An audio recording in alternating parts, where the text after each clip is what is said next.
Добар ден од мене од студиото на Тренд. Текстилниот бизнис најави масовни отпуштања од погоните и до 2000 луѓе се пред закана да останат без работа. Драматично намалените нарачки од странство, застарената технологија и зголемените трошоци се посочуваат како клучни причини што би иницирале еден ваков процес на откази. Бизнисмените од овој сектор, кој годишно по основ на девизен прилив носи повеќе од 500 милиони евра, гласно ја повикаа владата да преземе мерки за логистика, но и да запре со селективната поддршка кога станува збор за домашни и странски текстилни бизниси. Во ова ново издание на Тренд, почитувани гледачи, анализираме зошто по 20 години текстилната индустрија и натаму е исправена пред старите проблеми: ниска продуктивност на трудот, застарена технологија, лон производство. Дали, како и колку државата може да им помогне на текстилците? Со анализите почнуваме веднаш, останете на фреквенција на 24 вести.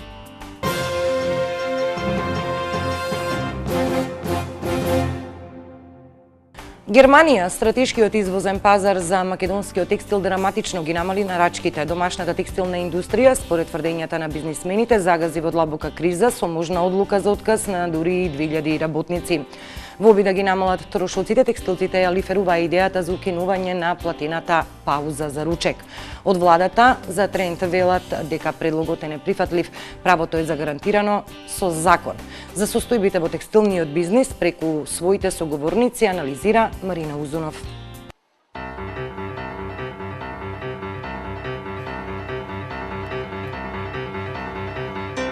Една од најголемите и водечки индустрии во земјава, текстилната, во криза.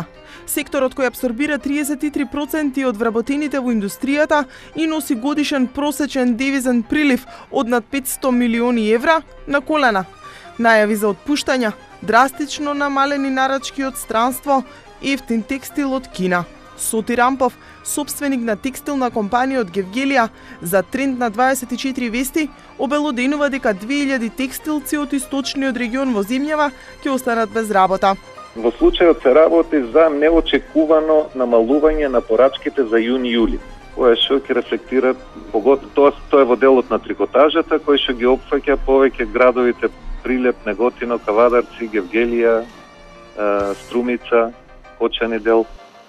Груба проценка, збориме за 1000 до 2000 работници кои што со тие намалени порачки би немале работа за јуни-јули.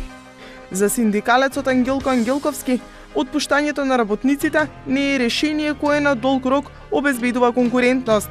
Според него, само со модернизација на технологијата можно е да се зголеми продуктивноста.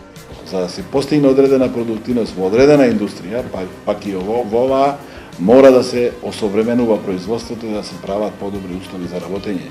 Таму треба да се гледа излезот за позголемена продуктивност и издржување на работни места, а не само преку тоа да се намали бројот на работниците, да се намалат правата, да се остане со ниска плата, тогаш ќе се тапкамо место од една страна, а можда и ќе се вратиме многу понасед. Ако вака одат работодавачите да бараат излез на решенијата преку навалување на бројот на работниците, наместо како што реков, подобрување на условите на работа, тогаш јасно е зошто го прават. Значи го бараат профитот на полесен начин да го остварат, одошто да се ангажираат и да вложат малку повеќе капитал и труд во менаџирањето. Работодавците во пресметка за намалување на трошоците и зголемување на конкурентноста предложија да се укине, односно да не се плаќа паузата за појадок. Него времето на пауза да не се плаќа. Затоа што никаде во светот нема вие за времето кој нема да работите кај нас, на пример, времето на пауза е за цигаре или за ручек. На запад времето за пауза е џогирање. И кој на вас ќе ви го плати трчањето, вие што трчате таму, да кажем. Или ќе ви го плати јадењето. Значи, времето кој што го користите, а никој не вика, може би треба и саат време да има пауза, али да не се плаќа. Затоа што ние се доведуваме во 37 часовна работна недела, кој што ја плаќаме, односно 38 колку е, кој што ја плаќаме, у суштина не работиме толку, ефективно не работиме толку. Друго прашање па како работиме у работењето и друго прашање кои се тие влијанија на надворешни кои влијаат на работењето. Реагираше синдикатот. Укинувањето на паузата, зголемување на работното време, останување на иста плата, и на крајот отпуштање од работници е контрадикторна работа. Мислам и тоа го споменав и треба се потенцира дека едно со друго не одат и не е излезот во тоа. Значи со пола час зголемување на работно време, останување на иста плата воопшто не е. Значи пак останува на терет на работниците. Таа работа не оди и не бива. Од ресорното министерство со став. За да се направат било какви промени во делот на паузата, да биде исклучена од полното работно време, ќе биде потребно да се направи компаративна анализа и секако иницијативата ќе мора да биде разгледана од страна на Економско-социјалниот совет, како трипартитно тело кое е потребно да даде согласност за определено прашање да се проследи на разгледување од страна на владата на Република Македонија. Велат од Министерството за труд и социјална политика. Текстилната индустрија која учествува со 15,2% во бруто домашниот производ, веќе 2 децении се соочува со истите проблеми. Ефтината работна сила, лон производството, но и старата технологија ја прават македонската домашна текстилна индустрија неконкурентна.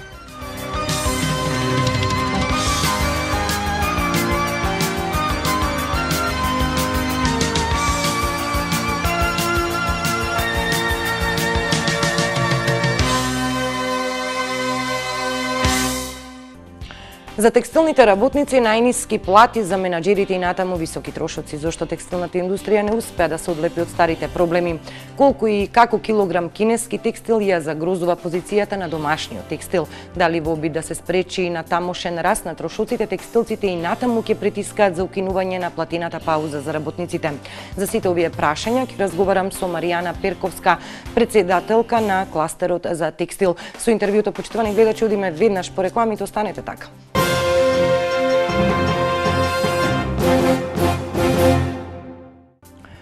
Како што најавив, почитувани гледачи, на оваа тема, гостин во Тренд на 24 вести е Маријана Перковска, председателка на кластерот за текстил и воедно бизнисмен од овој сектор. Добре дојдовте во Тренд. Добро најдов. Благодарам на поканата.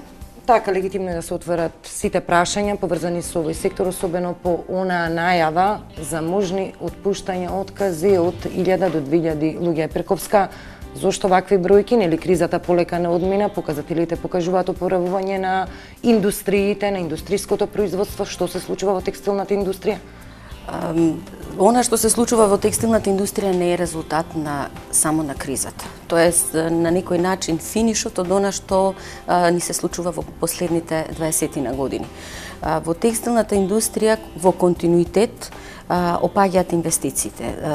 Од година во година ние како индустрија ја губиме конкурентската предност или конкурентската способност, а сите знаеме дека конкурентската способност зависи пред се од автоматизацијата, односно од орудијата за работа и од човечкиот фактор. Ниту во едниот, ниту во другиот сегмент можеме да се пофалиме со некој посебен рейтинг или посебни успеси. Така, не ги анализираме овие стари децениски, дводецениски проблеми со кои што се соочува текстилната индустрија и причините зошто впрочем и не успеа да се одлепи од тие проблеми. Пред се она прашање, врз основа на што направивте пресметка? Дека ќе треба да има откази. Ќе треба ли да има откази? Ќе има ли воопшто? Да, затоа што текстилната индустрија живее од денес за утре. Посебно тоа е драматично во трикотажерскиот дел. Конфекцијскиот дел, знаете дека во текстилната индустрија кај нас е еден дел се трикотажери, другиот дел се конфекционери. Зборуваме за еден сегмент кај што има, според статистички податоци кои што ги добивме од невладини поддржувачи како што е ГИС, негде околу 1500 фирми, од кои што активно работат на територија на Република 800. Тоа се помали и поголеми фирми. Меѓутоа, според бројот на вработените, 75% се вработени во тие поголемите фирми кои што се и наши членки, кои што се членки на кластерот. Така да информациите што ги имаме токму од овој поголем сегмент што е. За целиот овој период имаме најава дека нашите поголеми членки имаат намалување на порачките. Има фирми кои што во месечно произведували, тоа беше една информација која што мислам дека погрешно се беше пренесена во медиумите, има на месечно ниво изработка и продажба негде околу 1.200.000 единици. Во овој период се симиња негдека на скоро на пола. Од каде се тие сигнали? Од кој пазар? Каде ние Тоа се извезуваме? нашите најголемиот извозден, мислам, највеќе кај што извезуваме, тоа е Германија, негде кај околу 75% од вкупниот извоз на доработките. 20% потоа доаѓа Грција, но со кризата во Грција го намали овој процент, но на крајот и овие 20% не завршуваа на грчкиот пазар, туку повторно на германските пазари. Така да грчката криза директно многу не влијаеше на нашето ниво, односно на нашата соработка со Европа. Потоа тука доаѓа Холандија, негдека мислам дека е со 7%, 2% е се Соединетите Американски држави. Точно, тежок е овој период и критичен не само за текстилната, за повеќе индустрии. Не можете да најдете сила, некои ресурси внатрешни, значи за да се спречи еден ваков одлив, еден ваков бран на отпуштања?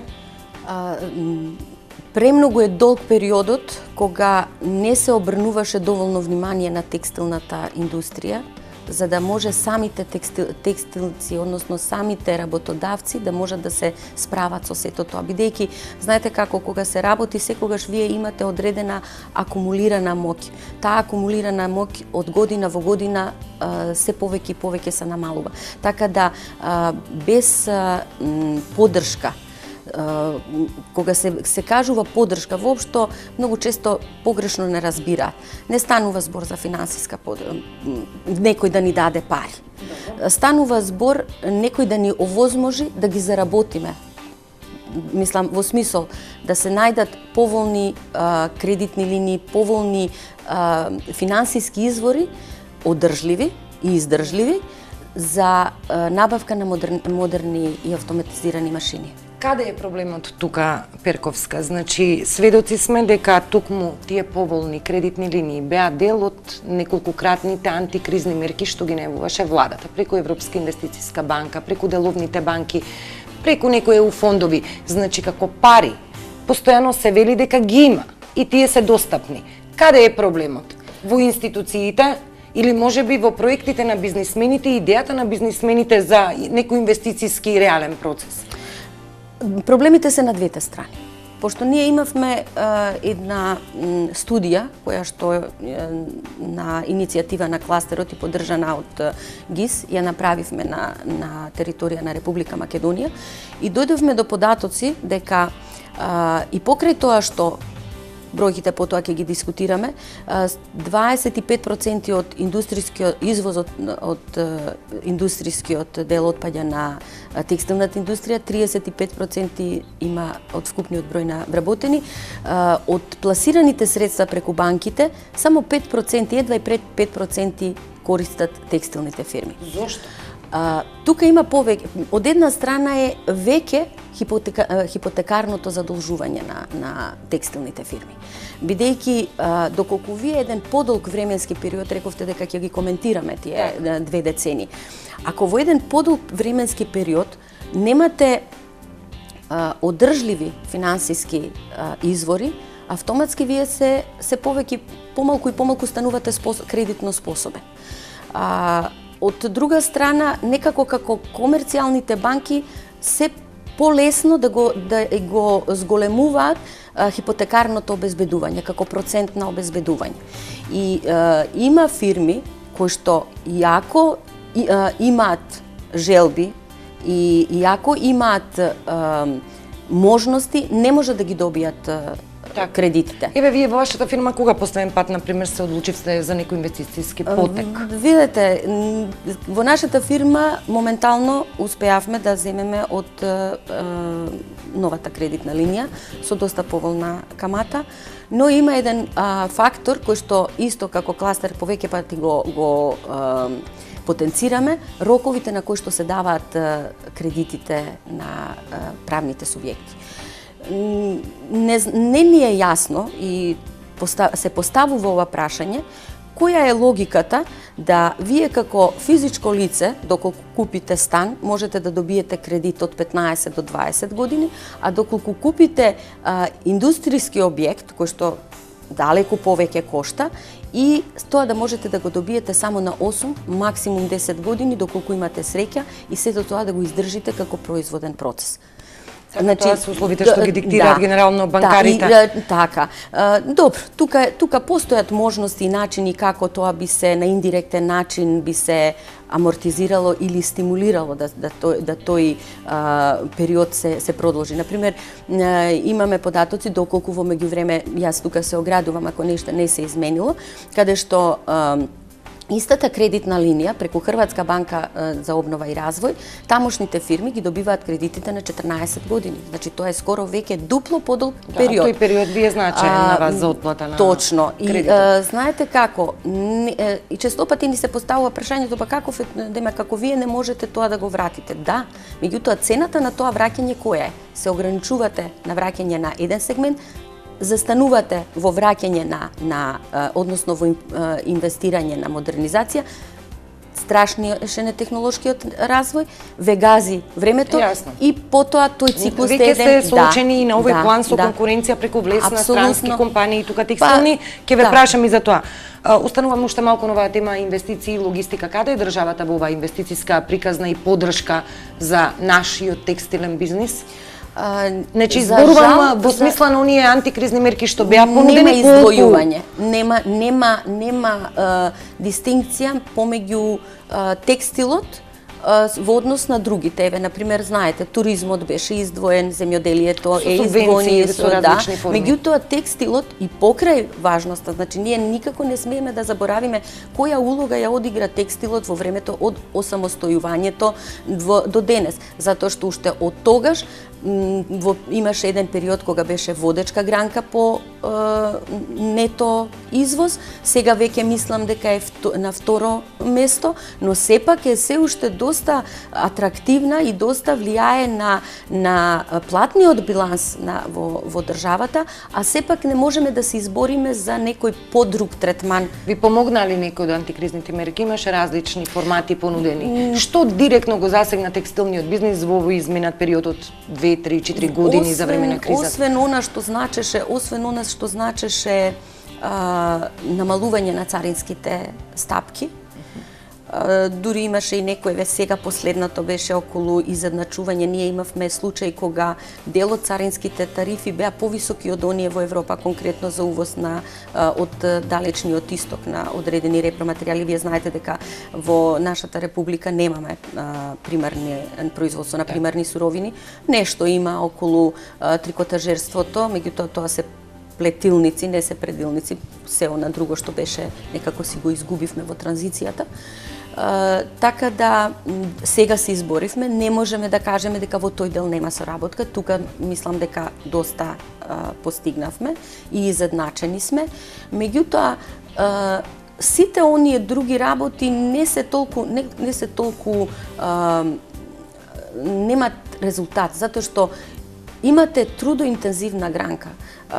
Од една страна, еве наједноставен и најпрост пример како тоа делува. Вака кој ќе кажете тоа е малку и ситно. Меѓутоа кога имате од 0,07 центи цена на минутата, која што е признаена таа, ние можеме да бараме само рокот да ни се продолжи. Тоа е признаената цена и за толку можеме да ги продадеме нашите производи. Или ќе ја изгубиме работата, како што ни се случува. Кога сите тие факти ќе ги ставиме на маса, ќе видиме дека нема можности текстилната индустрија самата да се извлече од оваа ситуација. Каде е вашата позиција во однос на оние странски инвестиции во текстилниот бизнис? Джонсон Контролс, поправете ме, во Штип отвори. Да, само се извинувам, малку ми избега мислата, она што сакав да го кажам претходно во делот на како функционираме на терен. Прост пример, радиодифузната такса се плаќа на 20 вработени. Може би не е тоа некој голем трошок. Меѓутоа секој месец по 150-200 вработени. Тоа е оптеретување. Од друга страна, знаете како се профитите.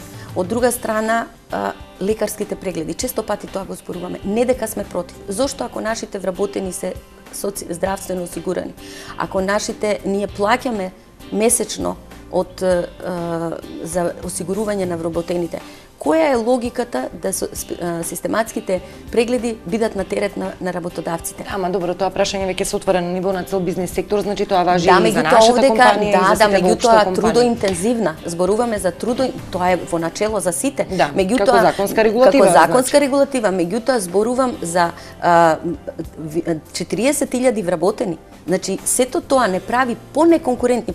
Ми го поставивте прашањето за неконкурентноста, од што е резултат?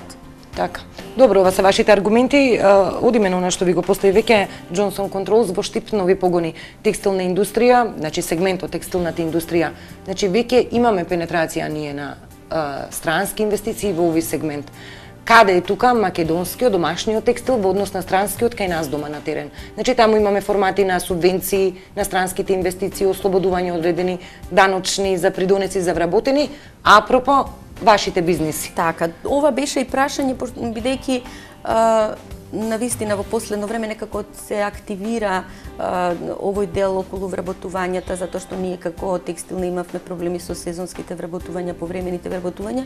Има напредок во сето тоа, има, мислам, позитивен одзив на сето тоа, но што ни се случува? И го кажавме јасно тоа. Странските инвеститори се во попривилегирана позиција. Зошто? Затоа што кога ќе дојде странскиот инвеститор, он вработува, се води дека вработува нови вработувања. Во суштина, кога би се направило анализа, тоа не се навистина нови вработувања, тоа се само преселени. Дури ние имавме една иницијатива и еден предлог до Министерството за труд, каде што до Агенцијата за вработување, каде што инсистиравме да новите вработувања се бидат вработувања од Заводот за вработување. Или во тој случај, доколку тој работник отиде кај инвеститорот, да нема право на олеснувања. Која е логиката од аспект на работодавци, ние како текстилци, да немаме право да користиме бенефиции, бидејќи тоа не е само за странски инвеститори, и за наши. Значи, вие го едуцирате, го тренирате, го правите добар работник, ви го зима странската компанија како стручен работник, затоа што има нормално вештини, дава некој минимален повисок износ кој што е помалку од бруто платата што ги даваат домашните работодавци. Државата се откажува од доприносите за тие работници и сето тоа негативно на крај влијае кај домашниот производител и на целата држава во целина. Да, ова се пазарни, либерални услови. Македонија е пазарно отворено Апсолутно. општество. Пазарот на труд треба да биде отворен. Токму тоа, значи, во првиот дел, што е спорно. Тоа е пазарот, тоа е цената, битката конкурентска е таа. Апсолутно, значи не мора да има соочување со тоа. Не, тоа воопшто не го негираме. Меѓутоа, ако таков работник, токму тоа беше и нашиот предлог, ако таков работник кој веќе е во работен однос отиде во странска фирма, да нема право на ослободување и олеснување. Значи да не бидат ослободени. Сметате дека во тој дел можеби има некоја форма на дискриминација преку даночните ослободувања? Далеко од тоа дека треба да има на крајот на краиштата сите ние, почнувајќи од работникот до работодавец, па и до држава како држава, гледаме онаму кај што имаме поголем бенефит. Апсолутно. Значи далеко од тоа да има некои ограничувања во селењето на работната сила. Меѓутоа во условите под кои што работат работниците кај своите работодавци, односно условите под кои што се исплаќаат платите. Како се движат платите, Перковска, во текстилната индустрија? Се знае дека таму се најниски, дури пониски од она утврдена минимална плата. Колку се движат сега? Како се движат? Знаете како, тоа бидејќи ние како кластер исто така учествувавме во тој дел, ние сме партнери на организацијата на работодавците, така да и во самото донесување на законот за минималната или најниската плата беше токму тој дел. Затоа и се даде период од 3 години, мислам дека до 2014 треба да постепено зголемување. И знаете ли во кој дел беше проблемот кај текстилната индустрија? Не во минималната плата. Многу мал број зборувам за нашите членки, значи зборувам за оние фирми кои што се репе. Не можеме да дадеме информација за фирми кои што се во руралните средини или кои што се по неколку души, кои што работат во... Мислам, тоа тие не ги коментираме. Проблемот е со минималната плата кај неквалитетните работници. Значи, поместувањето, разликата која што од друга страна па во крајна инстанца може да се абсорбира во самиот производ како вградена цена. Добро. Прашањето на ова беше кога беа дискусиите, па зошто такви работници вработуваат? Што е и логичко, што е логично. Нормално. Затоа што нема избор. Работодавецот нема избор, бидејќи во суштина успеавме, за жал, мислам дека тоа е и некој тренд и во Европа, да младите воопшто не сакаат да работат во производство. Вие сте принудени. Тоа се, знаете, тоа е она категорија на работници која чисти конци, која додава материјали, која не е на машина. И сега замислете, незе треба да ја дадете минимална плата од 8.000 денари.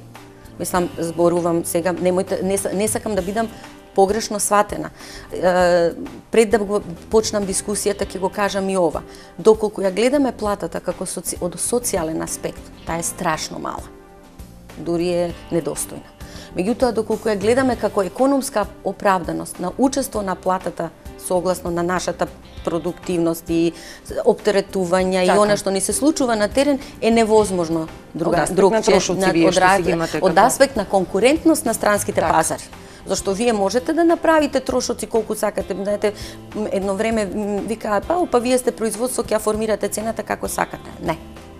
Апсолутно невозможно. Така не ми одговоривте колку се движат сега платите во текстилниот бизнес? Затоа сакам да ви одговорам. Значи, минималната плата има, кога минималната плата е негдека 6.700 денара, мислам, меѓутоа просечната плата е далеку повеќе, негдека меѓу 150 и 200 евра. Да, останувате ли перковска на идеја дека треба тоа получасовна пауза за ручек, што законски е загарантирана на работниците, односно е платена, нели? Дека треба да се укина? Не, многу погрешно интерпретирано. Ние после тоа контакти со конкретно Министерството за економија, бидејќи они ни се постојана членка, и кога малку реално ги согледнавме резултатите, имаше дури и размислување дека има простор. Не, воопшто не станува збор за укинување на пауза. Значи, зашто говоревте тогаш? За терминот ефективен работен ден. Значи, зборувавме за ефективни работни часови. Вие, не знам, веројатно ја имате таа информација, ние порано имавме 42 часовна работна недела. Значи, во текот на 8-часовното работно време не станува збор дека паузата ќе се укине. Дури ние како работодавци, и сме го дискутирале тоа, нема никаков проблем и од 1 час пауза. Меѓутоа, проблемот е доаѓањето и одењето од работа да биде покасно половина час или 1 час. Тоа категорија платено, воопшто не станува збор за промена на нормите. Или промена тоа е повторно на корист од една страна прецена работникот, затоа што дали он денеска ќе сошие 10 единици, платата ја добива за тие сошиени 10 единици. Ако успее да добие 11, значи ќе има индиректна можност за зголемување на платата. Со зголемувањето на процесот добиваме сите. Ќе потегнете ли некоја иницијатива законска? Синдикатот остро се спротивстава на ова идеја и во однос на зголемување на работното време како ефективно, или во можноста за потегнување иницијатива за укинување на таа платена пауза? Размислувате да направите конкретно некој потек? Веќе екс-министерот за труд и социјала Спиро Ристовски изјави дека тоа е невозможно, законите се поставени кај нас и правилата не играат. Нема промена во никаква законска регулатива и во законите. Ние, бидејќи сме членка на Еуратекс, мислам, замоливме и добивме студија токму од анализата на работното време. Значи, не е тоа желба на работодавците. Тоа е една, знаете како, сега сите ќе се фатиме за тоа работно време. Можеби тоа нема да биде толку актуелно доколку ние имаме модерна опрема, па тоа го амортизираме со другото, на друга страна. Меѓутоа, вие кога ќе се најдете од сите страни притиснати, тогаш гледате што може да се направи за да нешто се подобри. директните наши конкуренти. Значи директните наши конкуренти се Бугарија, Романија, Албанија, Србија, каде што Грција не е, пардон. Меѓутоа, сите имаат 40 часа работно време во кое што не влегува паузата. Бугарија има работно време од 9 часа, со тоа што пола час е платена паузата и 2 пати по 15 минути како неплатена пауза, значи со Да, но таму цената на чинење на трудот е различна. Апсолутно не. Еве сега ќе ви дадам еден податок. Цената на чинење, затоа ви реков кога ќе гледаме од економски аспект, е многу поразлична. Колку е еден текстилец заработува во Бугарија? Некдека околу исто, тука се околу 150 до 200 евра зима, 250 зависи, меѓутоа тој работник работи на автомати. Ние бевме како кластер во посета на бугарски фирми во Кюстендил, во Софија, во Пловдив бевме, каде што еден работник обслужува 2 автомати.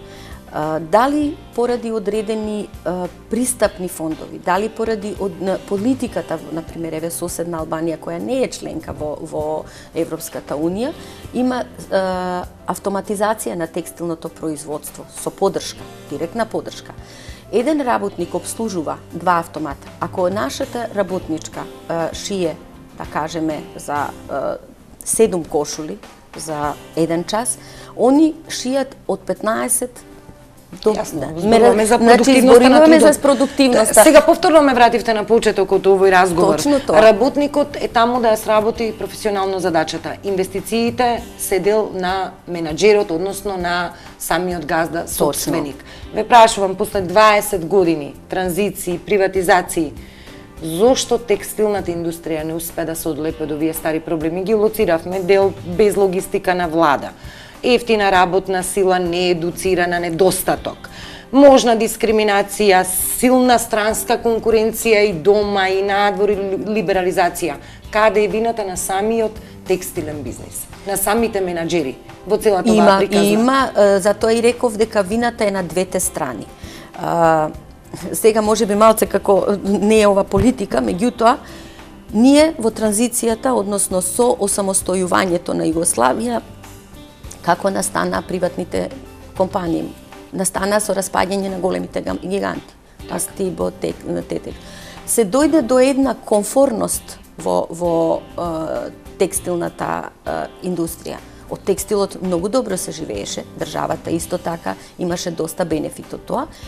И она што го наоѓаме како замерка, бидејќи, знаете како, бизнисот, профитот е тој што го тера бизнисменот. Меѓутоа, државниот апарат, односно државата како институција е таа што треба да гледа малку подолго. Па со одредени мерки, например, ние во текстилот, освен тие наследените и некои ситни вака, немаме направено механизам на конкурентност, али здрава конкуренција, не во делот на лонот.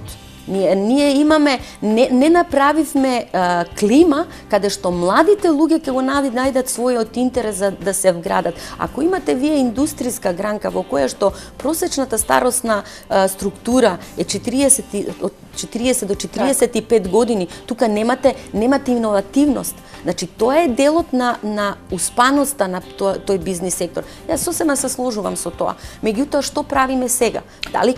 Тоа е моето следно прашање на кусо на крајот разговорот, каде ги гледате решенијата? Значи, што треба да направи бизнисот како сектор, што би можела да направи државата, што регулативата?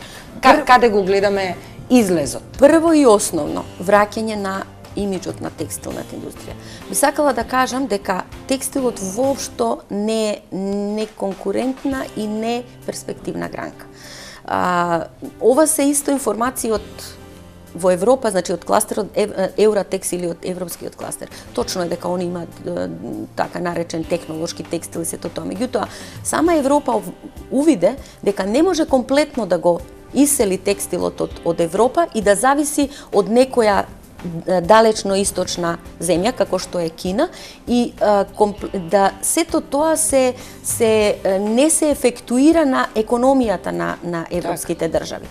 Токму затоа во последно време они толку многу инвестираат во суштина ова развојот што е Бугарија, Албанија, тоа се индиректни стимулации или индиректен инпут од европските земји кои што на Балканот сакаат да го вратат производството онака како што беше порано.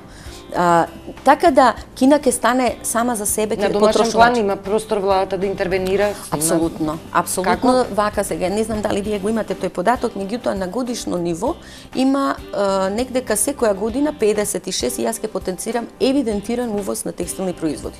Затоа што се уште постојат, ако не повеќе, али 50% плюс од она што е дали преку дупли, мислам, оние двојни фактури, дали преку царинење на кило и така натаму, не е битно. Значи, тоа е едно огромно поле кај што може да се докажат и домашните фирми и новите инвестиции. 56 милиона за Македонија како мала земја не се за подценување. Што е она што ние го бараме? Пред се, воведување на она минимум критериум на квалитет на производите кои што ќе влегуваат во Република Македонија, кој што е одвоен аспект. Едниот аспект е економскиот бенефит, односно развој на домашните фирми и дел од тој колач да го земат нашите. Несватливо е да вие имате земја со 24% извоз на текстилни производи, а да имате 56 милиона увоз на готов производ. Во дел на конкретни мерки, конкретни мерки, и за тоа ќе кажеме, при крај сме со времето за тоа. Во ред, значи битни се тие неконвенционалните мерки, а во делот на она беше искажано и токму кога имавме она пресуд, што исто така беше, мислам дека не доволно јасно презентирано што значи тоа. Тоа е кога побаравме дека би требало да има субвенции, меѓутоа не за газдите. Тоа не значи субвенции во делот на платите на текстилните работници со цел промовирање и зголемување на интересот за вработување. Значи со тие субвенции наместо работникот да има 100 евра плата, да има 200-250 евра плата. Во никој момент, значи можам да кажам дека барем нашите членки во кластерот сепак се уште се бориме и размислуваме за обстојување на текстилот, бидејќи на крајви сме се вградиле 20-22 години, колку што сме самостојни, производството е нешто сосема различно. Отказите наскоро нема да се случат, ќе се помине тоа без откази или? Токму тоа мислам дека има сега, например, овој период може да се случи да има најава, меѓутоа знаете како работите од денес за утре. Буквално се работи како денеска работиме, утре не знаеме што. Не е тоа желба. Значи апсолутно не станува желба, тоа се можностите. Многу јас жал ми е што имаме некои различни изјави во однос на други, конкретно работодавците и синдикатот, и што не беа присутни, би било добро да седнеме на заедничка маса и отворено да ги поставиме работите, мислам така како што треба, но се плашам дека нема толку едноставно да поминеме преку овој проблем доколку нешто не се превземе, мислам, ургентно. Така. Маријана Перковска, председателка на кластерот за текстил, бизнисменка од овој сектор, ви благодарам за учеството во Тренти, за овие одговори на моите прашања. Вам, почитувани гледачи, секако ви благодарам за вниманието. Најавувам нова тема за 7 дена на иста фреквенција. Довидување.